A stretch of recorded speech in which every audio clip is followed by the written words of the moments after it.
हर हर महादेव। शिवरात्रि स्थापना। एक बार भगवान ब्रह्मा विष्णु लोक गए और उन्होंने विष्णु जी को अपना पुत्र बताया। उनसे कहा कि वह ब्रह्मा की आज्ञा माने। ब्रह्मा जी की बात सुनकर विष्णु जी को क्रोध आया और उन्होंने कहा कि मैं आपका पुत्र नहीं, अपितु आप ही मेरे नाभिकमल से उत्पन्न पुत्र हो और मैं सृष्टि का पालक हूँ, अतः आपकी भी रक्षा करता हूँ। इस रूप में आप मेरे द्वारा संरक्षित हैं। इसके साथ ही विष्णु जी ने ब्रह्मा जी से स्वयं को विश्व का पितामह बताया और ब्रह्मा जी पर आरोप लगाया कि वह यह तथ्य नहीं जानते। यह विवाद संघर्ष का रूप ले बैठा।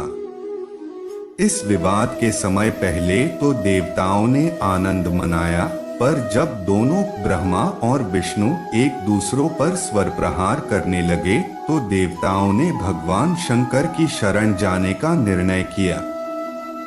देवता लोग भगवान शिव के पास आए और ब्रह्मा तथा विष्णु का संघर्ष समाप्त करने की प्रार्थना की। देवताओं की प्रार्थना पर शिवजी अपने गणों के साथ संघर्ष स्थल पर आए और कुछ दूर से विष्णु तथा ब्रह्मा का संघर्ष देखने लगे।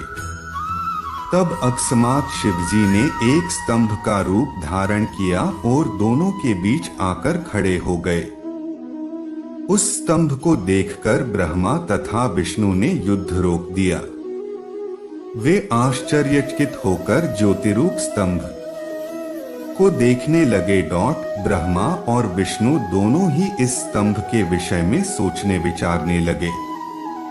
स्तंभ का रहस्य जानने के लिए विष्णु शूकर का रूप धारण कर स्तंभ के मूल का अवलोकन करने के लिए नीचे चले गए और ब्रह्मा ने हंस का रूप धारण किया ताकि वे अंत को देखने के लिए ऊपर की ओर गए, पर दोनों को ही रहस्य का ज्ञान न हो सका। इसी समय ब्रह्मा ने आकाश में एक फूल देखा और उसे अपने ज्ञान का साक्षी मानकर विष्णु से स्तंभ का अंत पा लेने का दावा किया। इस पर विष्णु नतमस्तक हो गए और उन्होंने ब्रह्मा के चरण पकड़ लिए, किंतु शिवजी ब्रह्मा के कपट को सहन न कर सके और एकदम वहां प्रकट हो गए। विष्णु ने शिवजी के चरणों का स्पर्श किया और शिवजी ने विष्णु की सत्यवादिता से प्रसन्न होकर उन्हें अपने समान होने का वरदान दिया। उधर एक विचित्र बात यह हुई कि ब्रह्मा को उनके असत्य भाषण पर दंडित करने के लिए जैसे ही शिवजी के कन में क्रोध उत्पन्न हुआ, वैसे ही उनकी भौहों से भैरव पैदा हुआ, जिसने शिवजी के आदेश के अनुसार ब्रह्मा जी का 5वां सिर काट लिया। जब भैरव और सिरों को भी काटने लगा तो ब्रह्मा शिव के चरणों में गिरकर असत्य के लिए क्षमा याचना करने लगे।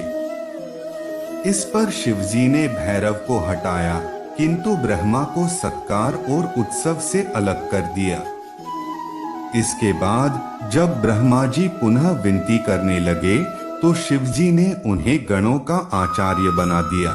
जिस फूल को ब्रह्मा जी ने देखा था वह केतकी का फूल था। असत्य साक्ष्य के कारण शिवजी ने केतकी को अपनी पूजा से अलग कर दिया। फिर जब केतकी ने भी प्रार्थना की तो उसे शिवजी ने मंडप सजावट के समय शिरोमित फूल होने का वरदान दे दिया।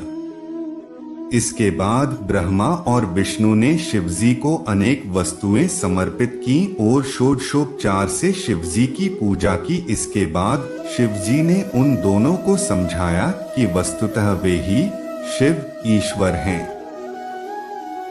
अज्ञान के कारण ही आप लोगों ने स्वयं को ईश्वर मानने का विचार व्यक्त किया है। अब इस अज्ञान से मुक्त होकर मेरे प्रति ही तुम्हारी ब्रह्म दृष्टि होनी चाहिए तथा मेरी पिंडी लिंग को मुझ निराकार का साकार रूप मानकर पूजा करो। आज का दिन मेरे नाम से शिवगिरी का दिन कहलाएगा। इस दिन पार्वती सहित मेरी लिंग रूप में पूजा करने वाला मुझे कार्तिकेय के समान प्रिय होगा। इसके बाद ब्रह्मा और विष्णु के पूछने पर शिवजी ने पंचकृत्य के विषय में बताया। 1. सर्ग अथवा सृष्टि, संसार का अभ्युदय, सार का पालन, भरण पोषण। 2. स्थिति और व्यवस्थापन। 3.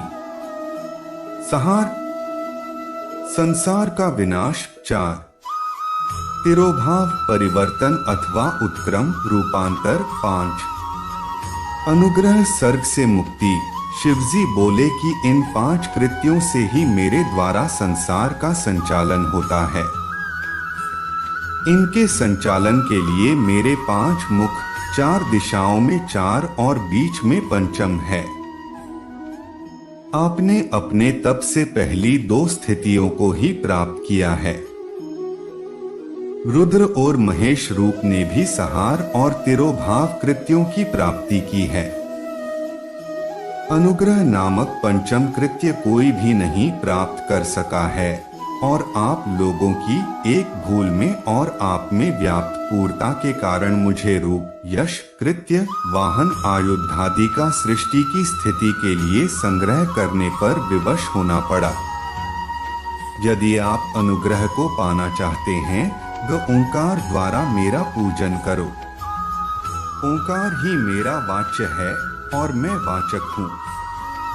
ओंकार के साथ पंचाक्षर नमः शिवाय से मेघ अनुग्रह सुलभ हो जाता है।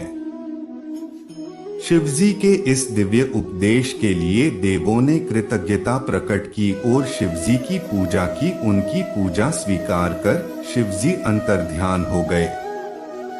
इस आख्यान को सुनकर ऋषियों ने सूत जी से कहा कि हैं भगवान, आप हमें सदाचार का स्वरूप समझाने की कृपा करें। हम स्वर्ग नरक के कारण भूत धर्म का ज्ञान पाना चाहते हैं। यह सुनकर सूत जी बोले, सदाचार युक्त ब्राह्मण कहलाने का अधिकारी है। सदाचार के कर्म विधान में अनेक बातें हैं। सदाचार से जीवन यापन करने वाला व्यक्ति प्रातःकाल उठकर सूर्य की ओर मुख कर देवताओं का स्मरण करे। इससे उसे अर्थ और धर्म की उपलब्धि होगी। फिर नित्य कर्म रूप मलमूत्र का त्याग करे। इसके बाद हाथ पैर धोकर कुल्ला करे। दंत मंजन करने के बाद स्नान करके पितरों का स्मरण करें।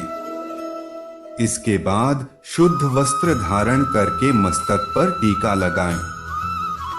फिर किसी मंदिर या घर पर ही गीत स्थान पर गायत्री का जाप करें। यह जाप सोहम भावना से करें। इसके बाद अपने व्यवसाय में धर्म भाव से काम करें।